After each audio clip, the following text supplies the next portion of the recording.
So you guys, I have to show you my little brother talking about some of the process behind the 3D animated film that he and his friends just made. Unfortunately, it is going to be like another year until it's available for the public to view because they're currently in the process of submitting it to festivals, and festivals have really strict privacy requirements for the films that are being submitted. But he did say I could show some of the behind the scenes, and you guys, this is like the coolest stuff ever.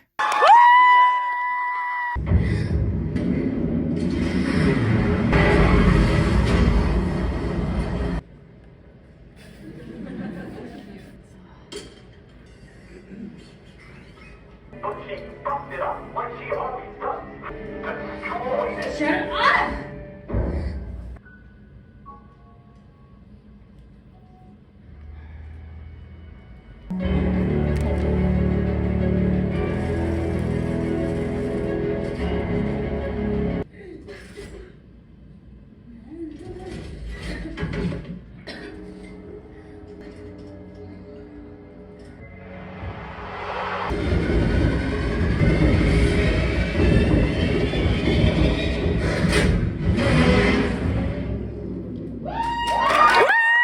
So like I record a reference video of myself and then I use that to kind of just block out the basic poses. This is like the 2D design of the character, and then I use that to make a 3D model of the character. This is kind of the process of texturing it. This is just for the skin. So it's just like a lot of adding undertones, adding breakup to those undertones, and then adding more and more and more. A lot of it I paint in by hand because if it's all procedural, it doesn't really look alive.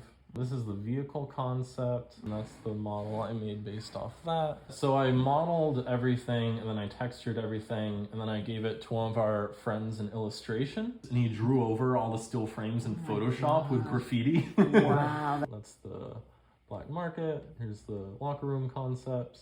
This is like kind of my sculpting process. Kind of use that body as like a base to model all the clothes off of.